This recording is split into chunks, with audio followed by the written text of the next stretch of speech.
விஜய் அவர்களை வந்து super star Rajinikanth அவர்கள் கேள்விகளால் வந்து திணற வச்சிருக்கிறாரு. அப்படி வந்து சரியான கேள்விகளை வந்து கேட்டு வந்து நிறைய விஷயங்கள் விஜய் கிட்ட வந்து பேசியிருக்கிறாரு ரீசெண்டாக.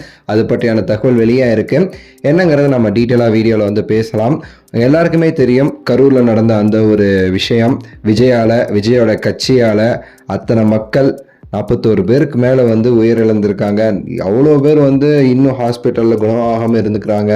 ஸோ ரொம்ப கஷ்டமான ஒரு விஷயம். தமிழ்நாட்டையே வந்து உலுக்கி போட்ட ஒரு சம்பவமாக நம்ம வந்து அதை வந்து பார்க்கணும். ஒரு கருப்பு நாளாக வந்து மாறிச்சு அந்த ஒரு சனிக்கிழமைங்கிறது.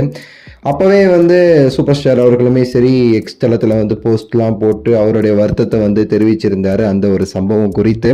அப்போவுமே சரி இப்போ வரையும் சரி அவர் வந்து அது பற்றி வந்து விஜய் அவர்கள் எங்கேயுமே சரி அவர் தப்பாக பேசலை.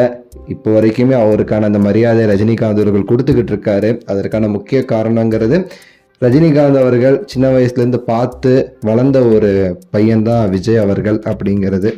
இன்னொன்று, விஜய் அவர்கள் அப்பப்போ ரஜினி சாருக்கு ஃபோன் பண்ணி பேசுகிறதுமே சரி வழக்கமான ஒரு விஷயம்.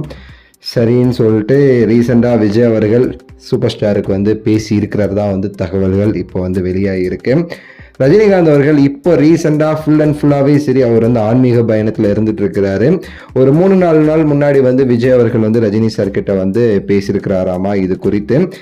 மெயினாக நமக்கு கிடைச்ச தகவல் படி விஜய் அவர்கள் ரொம்பவே சரி சோகமாக இருந்துட்டு இருக்கிறாரு. யார்கிட்ட பேசுறதுனே அவருக்கு புரியலை. யார்கிட்டயாவது எதையாவது பேசி அதை அவங்க வந்து நியூஸில் எதையாவது சொல்லி வந்து நம்ம மேலேயே வந்து முதுகில் குத்திடுவாங்களோன்னு சொல்லிட்டு அவருக்கு ஒரு பயம். இதுலேருந்து எப்பட்றா வெளியே வருது, எப்பட்றா எஸ்கேப் ஆகிறது, எப்பட்றா அடுத்து நம்ம வந்து கட்சிக்கு வந்து அடுத்தடுத்த இடங்களுக்கு நம்ம போகிறது, எந்த முகத்தை வச்சுட்டு போகிறதுன்னு சொல்லிட்டு மிகுந்த ஒரு சோகத்தில் தான் இருந்துட்டு இருக்கிறாராமா. ஸோ சூப்பர் ஸ்டார் அவர்கள்கிட்ட வந்து அது பற்றி வந்து சில விஷயங்கள் பேசலாம்னு சொல்லி தான் ஃபோனும் பண்ணியிருக்கிறாரு. ரஜினி சார் சொன்ன அட்வைஸ் என்ன அப்படின்னா, விஜய் நீங்கள் பண்ண தப்பு, அந்த இடத்த விட்டு நீங்கள் வந்தது தான். ஆனால் எனக்கு புரியுது, நீங்கள் வந்து ஒரு பயத்தில் வந்திருப்பீங்கிறது வந்து ஓகே. ஆனாலும் நீங்கள் இப்போ வரைக்கும் வந்து போகாமல் இருக்கிறது வந்து தப்பு. போகிறீங்களோ இல்லையோ அதற்கான ஒரு சில விஷயங்களை நீங்கள் வந்து பண்ணுங்கள். ஏதாச்சும் வந்து அந்த மக்களுக்கு வந்து நீங்கள் வந்து கண்டிப்பாக அவங்களுக்கு உறுதுணையாக நீங்கள் நிற்கணும் இந்த சமயத்தில். அப்படி ஒரு கட்சி நீங்கள் வச்சுருக்கீங்க, உங்கள் கட்சினாலங்கிறப்போ நீங்கள் கண்டிப்பாக அவங்க கூட வந்து நிற்கணும். அவங்கள கைவிட்டுறாதீங்க. ஸோ கண்டிப்பாக வந்து அதற்கான அடுத்தடுத்த முயற்சிகளை வந்து நீங்கள் செய்யுங்க. அதுக்கடுத்து வந்து நம்ம அடுத்த கட்டத்துக்கு நீங்கள் வந்து போகலாம். ஆனால் கண்டிப்பாக அவங்கள கைவிட்டுறாதீங்க அப்படின்னு சொல்லிட்டு சூப்பர் ஸ்டார் அவர்கள் வந்து விஜய் அவர்கள்ட்ட வந்து பேசினதாக வந்து ஒரு தகவல் வந்து வெளியாகி இருக்கு. ஸோ இது குறித்து நீங்கள் என்ன நினைக்கிறீங்கிறத கீழே கமெண்ட்ஸில் சொல்லுங்கள். லைக் பண்ணுங்கள், ஷேர் பண்ணுங்கள், சப்ஸ்கிரைப் பண்ணுங்கள். அடுத்த வீடியோவில் சந்திக்கின்றேன். நன்றி, வணக்கம், மகிழ்ச்சி.